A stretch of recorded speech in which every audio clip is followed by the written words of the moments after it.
নমস্কার বন্ধুরা, কৃষ্ণ ফুড ওয়ার্ল্ডে আপনাদের স্বাগত। আজকে বানাবো এগ চিকেন চাউমিন, সম্পূর্ণ ঘরোয়া পদ্ধতিতে ও অল্প উপকরণে।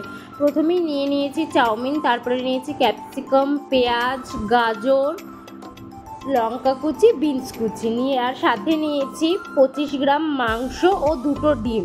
চলুন তাহলে রান্নাটা শুরু করা যাক। প্রথমে পরিমাণ মতো কড়াইতে জল দিয়ে দেবো চাউমিন সেদ্ধ করার জন্য। জলটা দেওয়ার পরে আমি সামান্য পরিমাণ নুন দিয়ে দিচ্ছি, জলটা ফুটুক। আর এইদিকে একটা বাটির মধ্যে কিছুটা জল নিয়ে মাংসটা দিয়ে দিচ্ছি ও সাথে কিছুটা নুন দিয়ে দেবো। আর আমি এদিকে একটা কাঁচা লঙ্কা ও 3 থেকে 4 কোয়া রসুন বেটে নিয়ে আমি মাংসটার মধ্যে আমি দিয়ে দেবো। এখন আমি লঙ্কা রসুন বাটাটা মাংসটার মধ্যে দিয়ে দিয়েছি, এবার ওটা সেদ্ধ হোক। এবার আমার এদিকে জলটাও ফুটে গেছে, চাউমিনগুলো আমি একে একে দিয়ে দেবো, দিয়ে ভালো করে সিদ্ধ করে আমি নামিয়ে নেব।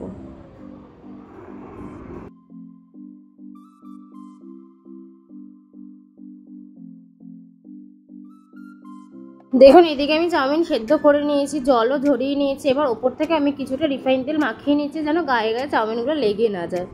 আর এইদিকে আমার মাংসটাও সেদ্ধ হয়ে গেছে। এবার আমি গ্যাসে আবার কড়াই বসিয়ে দিয়েছি। এবার সামান্য পরিমাণ তেল দিয়ে আমি ডিমটা ভেজে নেব। আমি 2টো ডিম নিয়েছি, নুন দিয়ে ভালো করে ফেটিয়ে ডিমের ভুজিয়া করে নেব।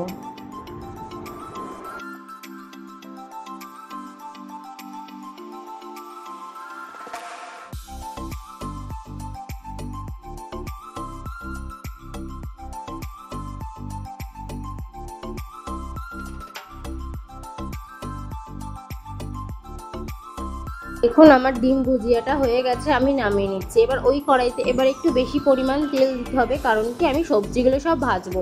এবার তেলটা গরম হয়ে গেছে, আমি পেঁয়াজটা দিয়ে দিলাম, দিয়ে একটু পেঁয়াজটা হালকা করে আমি ভাজা করে নেব। দেখুন পেঁয়াজটা আমার হালকা ভাজা হয়ে গেছে। এবার আমি গাজর যে কেটে রেখেছিলাম সেই গাজর কুচিটা আমি দিয়ে দিচ্ছি। এবার গাজর কুচিটা পেঁয়াজের সাথে কিছুটা ভাজা হয়ে নিই। দেখুন গাজরটা আর পেঁয়াজটাও ভাজা হয়ে গেছে। এবার আমি বিনস আর কাঁচা লঙ্কা কুচিটা দিয়ে দেব ও সাথে দেব অল্প পরিমাণ নুন।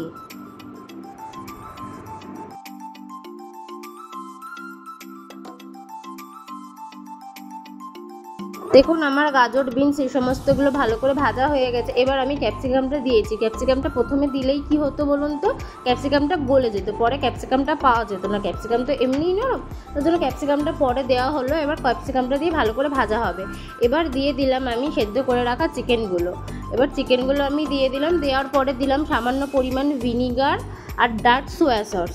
আপনারা যদি সোয়া সস স্কিপ করতে চান তো স্কিপ করে দিতে পারেন, এটা কোনো ব্যাপার না, যেহেতু বাচ্চারা খাবে অনেকেই পছন্দ করে না যে সোয়া সসটা দেওয়া।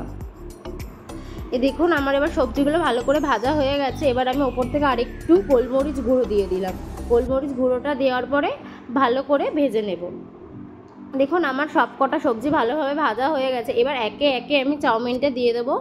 চাউমিনটা দেওয়ার পরে ভালো করে চাউমিনটার সাথে সবজিগুলো মিক্সড করে নিতে হবে।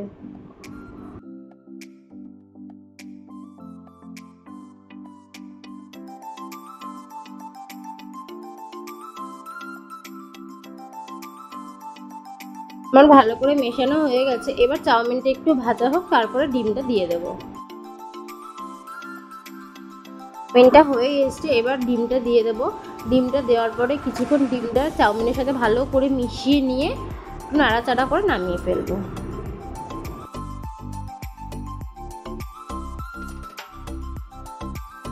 দেখুন আমাদের চাউমিনটা হয়ে গেছে, আমি নামিয়ে নিয়ে চলুন একটু সুন্দরভাবে সার্ভ করে নেওয়া যাক। দেখুন আমি সুন্দরভাবে সার্ভ করে নিয়েছি, আর আমি কিছুটা চিকেন পকোড়া করেছিলাম সেটা ওপর থেকে সাজিয়ে নিয়েছি। আমাদের ভিডিওগুলো যদি আপনাদের ভালো লাগে, like, comment, share and subscribe করতে ভুলবেন না কিন্তু।